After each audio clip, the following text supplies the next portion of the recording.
Hi folks, and welcome to today's video, sciatica and disc herniation pain relief exercises. Now, I do produce a lot of good content for those folks out there suffering with sciatica nerve pain, low back disc herniations, disc bulges. If that's you, then hit that subscribe button.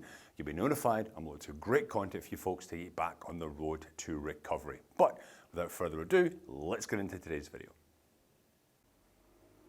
So folks, today I'm going to be showing you some exercises for those folks out there suffering with sciatica herniated disc pain. Now typically when we do get a lumbar herniated disc, it will very often push on the nerve. There's been the sciatica nerve runs down the back of your leg into your foot, and it will give us this numb pulsing sciatica nerve pain, which we all know and hate. All right, so I'm going to show you some exercises you can do. Hi folks, sorry for the interruption, but I've got some really amazing, great news for you folks. I was just featured on a podcast called Bed, Back and Beyond, a lady called Christine. That podcast is all about my journey and how I've helped people along the way after my own back issues, brought myself back to full health.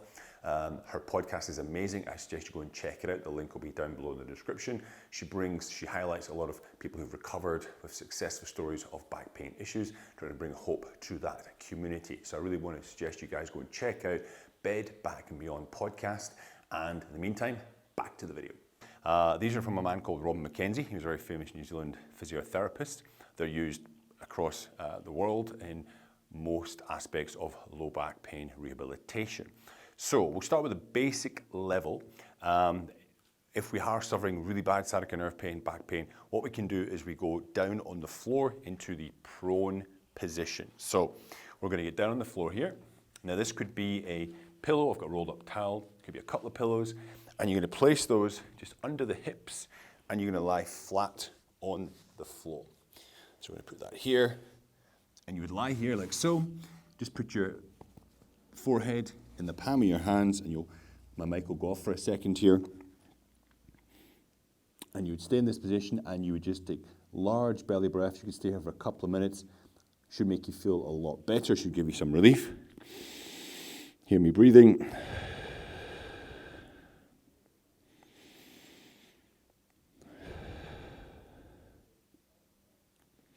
So that is position number one.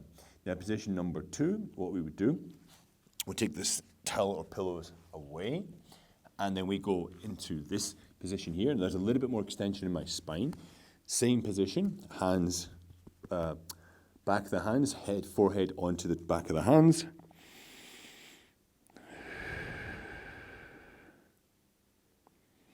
And you would stay there for, again, a minute, 2 minutes to give you some relief. Now the progression from there is typically onto make one fist and put your chin on the fist. Then the next progression from there, you can go 2 fists, and then you can go even up to the back of the forearms. And you would hold this position for 1 to 2 minutes. Now, the point of this is we are trying to, what is called, centralize our pain. So with the sciatica nerve pain, typically goes down the leg into the foot. By doing these exercises, the idea is that we can bring the pain further up towards the origin, which of course is coming out of the back, okay? So when you do these exercises, another 2 or 3 to go, please ensure that when you do them, you are feeling some pain relief and it doesn't make the pain worse. It's quite normal when you first get into positions like any new exercise, you will have some initial pain as the body, that's what happens, you do some sort of new exercise anyway.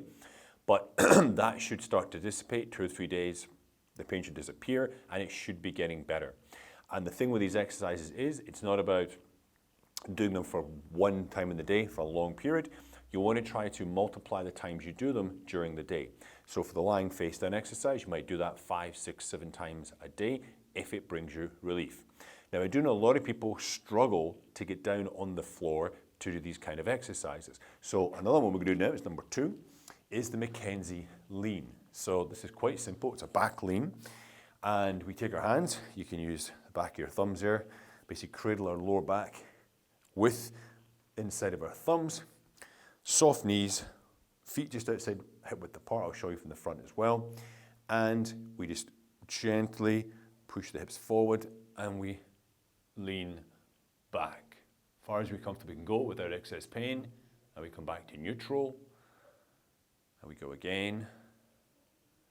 The first time you do this, you might just want to do 2 or 3 repetitions. Just hold for a little pause at the end there and come back. You do your 3, you continue about your day. Hour or 2 later, you do it again. As I said before, if they are working for you, it's frequency during the day which seems to bring about the best benefit, as opposed to doing one time, 20 repetitions. And again, it is normal to have a little bit of pain when you do it. That should subside after the first 2-3 repetitions, okay? We're looking for that centralization of pain. If, when you do it, the pain increases, like the pain is moving away from, say, your back or your buttocks down into your leg, you want to stop, okay, and try one of the other exercises I'm going to show you, okay? But just again, I'll show you from the back here as well. So my hips, my feet are outside my hips, soft knees, hands into the lower back. I just let my hips go forward, support my spine with my arms, hands, and I come forward back to neutral. Here, back to neutral, with control. You're not rocking, you're not jerking, and then I would go about my day. Now, another good one from McKenzie is actually the McKenzie side lean. I'm going to show this from slightly different angles, but you would use this on the wall, okay, or a sturdy door. And if my sciatica pain was in my right side, okay, then I would put my left side against the wall. And I'm going to take the back of my elbow, back of my hand, and my shoulder. And don't worry, I will show this from the side, are going to be on the wall. I'm going to lean my shoulder onto the wall. I'm going to walk my feet out, around about a foot or so, maybe 30 centimeters. Again, hand on the side here, and I'm going to gently just push my hips in towards the wall. I'll feel a stretch in the back typically. Hold for a second, come back out to neutral, back in again, back out to neutral. I'll do 4 this time. Back out to neutral, in, back out to neutral. And remember, that's if you've got the pain in the right side. If, of course, it's on the left side, okay, I turn here, I've got my right leg facing the wall there, shoulder and back of the arm on the wall. I step away, hand is here, gently push in towards the wall, hold for a second, come back out. We'll do 4 repetitions. Now, some people do have sciatica on both sides. If that is the case, you would do both sides, okay? And back out. We'll do 1 more. We'll keep it the same. And back out. And remember, as I've said, and I keep repeating myself, I know, but it's more about the frequency you do it during the day. Typically, I would start with 2-3 times in the day. If you're getting some relief, I said this centralization of pain coming back up towards center of the body, great. Then I would try it the next day as well. And I'm going to show you a slightly different angle, so you can see from a different angle. Just a second.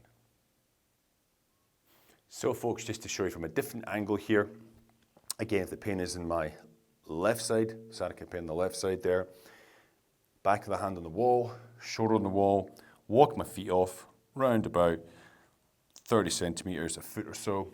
Hand here, I gently push in towards the wall. Feel the stretch, hold for a second, come back out to neutral, push in again, hold for a second, back out to neutral. We'll do 4, hold. Again, I'm not pushing it excessively, I'm not driving my hips straight into the wall. Okay, it's just as comfortably far as you can go. Back out, let's do 1 more.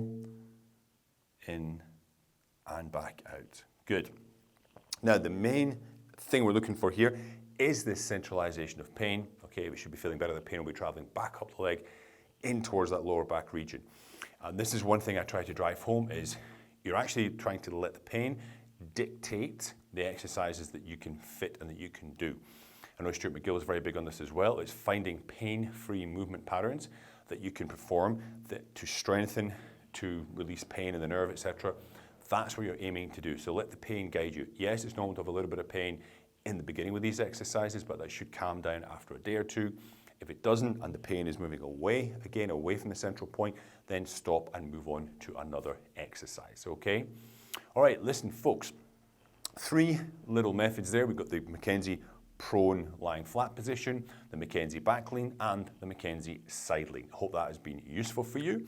But if you have any comments, questions, hit me up in the comment section down below. You want to drop me an email, because I do help a lot of people with their back pain issues. You want something to ask me, personal question, please drop me an email. It's down there in the description as well for you guys. Don't forget, of course, to like, share, and subscribe, and I'll see you next time. Have a great day.